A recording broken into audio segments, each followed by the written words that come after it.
There are times when you just have to put your trust in somebody's hands. Sanlam, your future in good hands.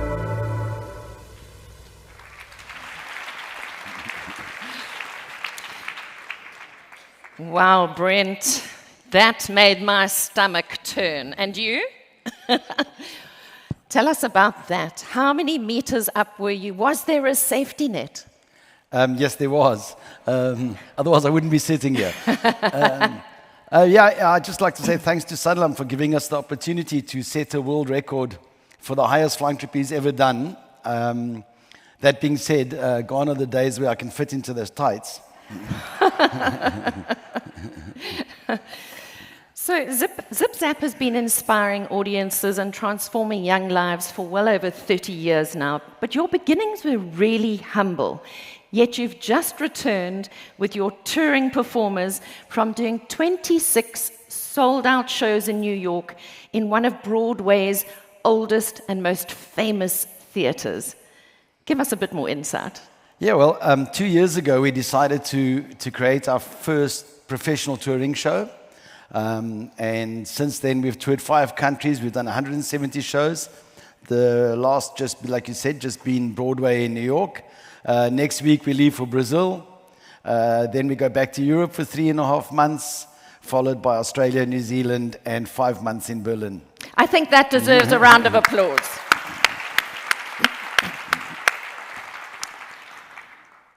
What amazes me about human potential and talent is that you never know who somebody may become. So tell us about the Moya story that you've taken around the world, because it is a beautiful analogy for Zip Zap and its humble beginnings itself. Well, you know, many of our children come from difficult backgrounds, and so we really tried to tell the Zip Zap story within the show, in the context of the show. And the lead character is playing a kid who grew up on the streets, finds his way to a circus school in Cape Town, and makes it to the world stage through hard work and dedication. And the guy who's fondly known as Trompy, our lead character, is actually playing his own life story. He's a kid who grew up on the streets and is now touring the world. In fact, wasn't Trompy the first guy, the clown, on top of one of the planks? That's Jacobus Claassen. That's him. That's Trompy. Yeah. So you've all met a very famous clown. I'd like to tell you a really funny story about him. When he was still a student at Zip Zap, quite a teenager, we were invited to perform for Michelle and Barack Obama at the White House in Washington. Anyway, we were setting up the equipment in the garden, and he looked at me and he went, "Hey, Brent, you know what?" I said, "What, Trompy?" He said, "I went from the streets to the White House."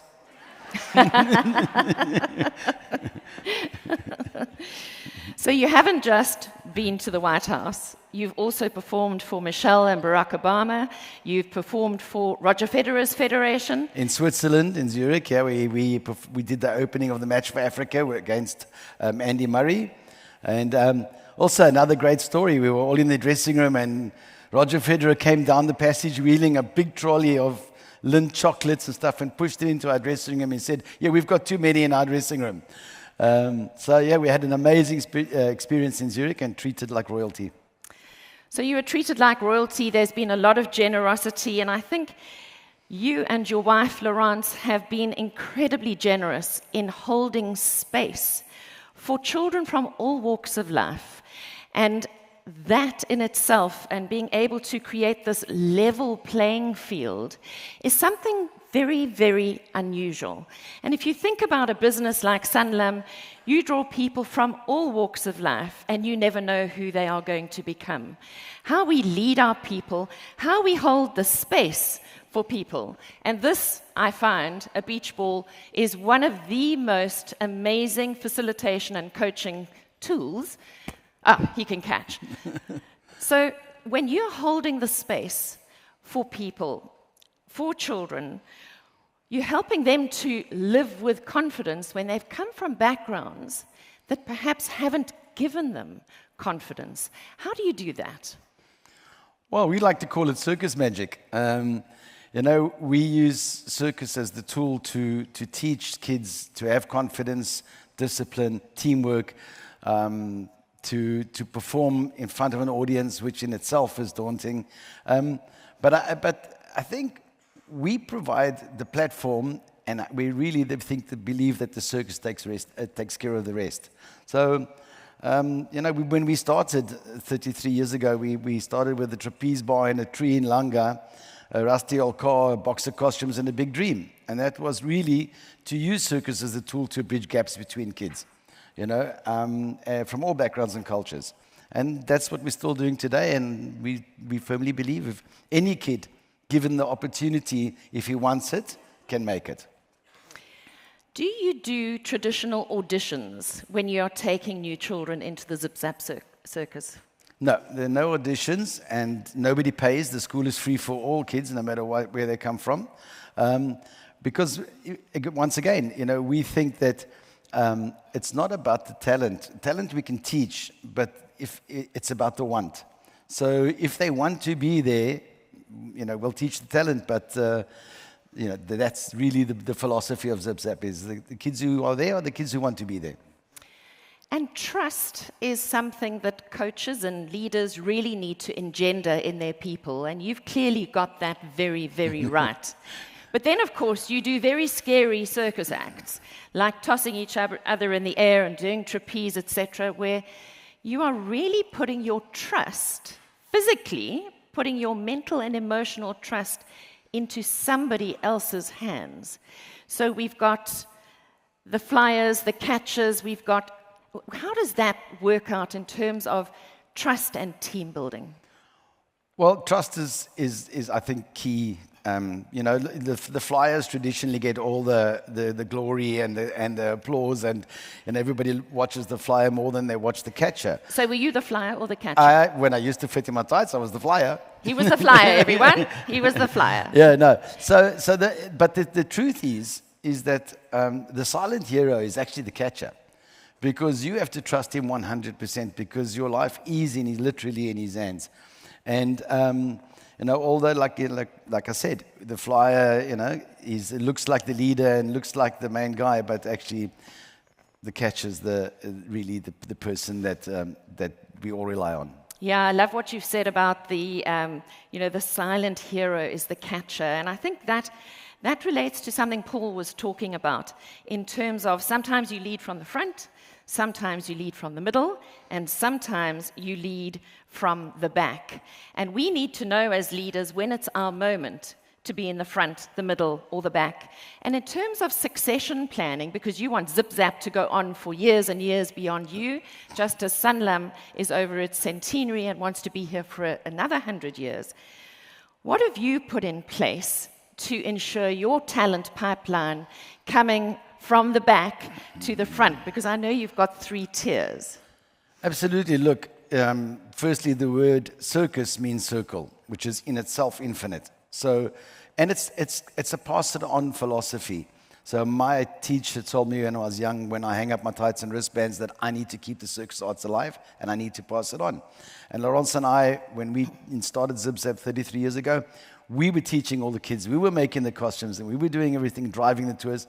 And as the kids got older, we started handing it over to them. So the second generation started teaching the younger kids, and so on and so on. That's where it's been over the years. But, you know, the 3 sort of prominent performing programs at Zip Zap now, we have 9 programs with 3,000 children attending every year. But the 3 performance groups that the kids aspire to get into are Zappers.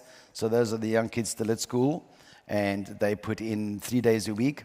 The Dare to Dream program is a full-time vocational training program, 40 hours a week, and they are aspiring to become professional performers or teachers at Zip Zap, and they are the ones that graduated to create our professional performing show.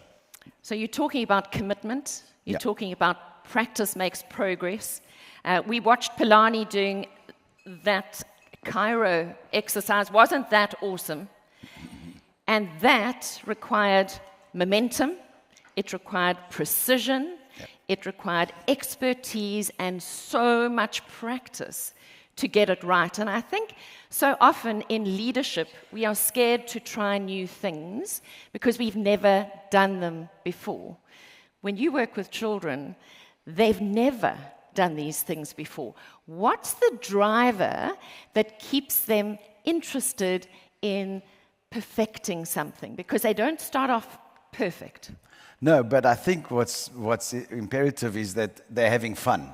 So yes, we want to teach discipline and all the things, the teamwork and the respect and everything, but we use fun as the driver. You know, when the kids come into, it's a colorful, happy space. It's a safe playground for them because a lot of them come from very difficult backgrounds where, you know, it's not always safe. And so we create a happy space where they can have fun, and then the rest, like I said to you, is a bit of circus magic. So you throw the ball to them and you see what they do with it. Absolutely. And you use curiosity as a driver. Yes. Because from our conversations, what I heard, and this is interesting, because you have children coming in and you never know who's going to become the star, who's going to be the technician, the lighting person, etc. We never know who our people may become, but we have to expose them to different parts of the business, or the circus in your case, to see what grabs them. And you never know what that is going to be. So your life skills, you're actually teaching children life skills, not just how to be in the circus, but they might not stay at some point. They might go out into the big wide world. Absolutely. I mean, that's, you know, when we started Zip Zap, our mission wasn't to create hundreds and thousands of professional performers, and not every kid's going to become a star of the Sawdust Ring. But we really believe that the lessons that they learn at Zip Zap will help them no matter what path that they follow in life. So it is about that learning to work with other kids from different backgrounds and cultures. It is about trust. It is about respect, and it's about hard work. And so, yeah, I think it's more about life skills at Zip Zap than it is about becoming a circus performer. But that being said, as a social circus school, we've been very successful in creating also the kids who want to be performers. So you just said a social circus school. What does that mean? Well, a social circus school is where we use the circus arts to uplift and to teach life skills. When we started in 1992, there were 10 social circus schools in the world. Today, there are over 800 in 70 countries. So I think social circus is definitely making a difference. And we were very, very proud to say that we were one of the first in the world. Well, congratulations on that, but you've also done some very interesting social upliftment work in places like Khayelitsha. What do you do there? You've been involved with HIV-positive children. What do you do in Khayelitsha? Well, 19 years ago, we were approached by Doctors Without Borders, who had just opened the first antiretroviral clinic in Khayelitsha at the time, to come and to give workshops to the kids, to bring a healthy meal, to bring some exercise, and to bring some fun. So that's what we did. We jumped into the program. We were the first circus school in the world specifically to do that. 19 years later, we're still in Khayelitsha. We're still working. But what was really amazing was that the doctors would come to us once in a while and say, you know what? Along with the ARVs, that circus magic is actually working, because of the fun and because the fact is, in those years, in the early years, it was a stigma. The kids were ostracized, and we decided that every World AIDS Day we would put on a show with the kids at the Oliver Tambo Center in Khayelitsha, and for the first time, these kids would be on stage and be appreciated and applauded for, and I think that was, you know, for them being on stage in front of an audience that appreciated them was also a part of the good medicine. So the show is the medicine. Absolutely. Talking of every World AIDS Day, we've just had Mandela Day, and you were fortunate enough to meet Mandela. Tell us about that moment. So we were performing for his 77th birthday in 1995, and we just finished the show, and the security came to me and said, look, the president wants to see you. So I was like, I had no shirt on. I was in my tights. He's in his tights. So anyway, I ran up the stairs, and it was like amazing to meet him. And I was like, bah, bah, bah, bah. And then anyway, he was so cool and so kind. And then he said, go bring the kids. I want to meet the kids. So I ran down and got all the kids. He hugged all the kids. And then he said to me, why are you doing this? And, I said to him, because, Mr. President, we want to be part of your dream of a rainbow nation, and we want to put our 2 cents in. And he said, okay, keep up the good work. And I said, promise we will. And so we're still here 30 years later. Oh, that is such an amazing story. So we absolutely applaud you for your commitment. I know that there are 2 things that you say on a regular basis to the children. That is to trust your fear and to show up always. Thank you, Brent, and for your amazing Zip Zap team. Thank you for inspiring us today and for your story about resilience and hope. You embody leadership in action and coaching culture. Thank you. Thank you. Thanks, everybody.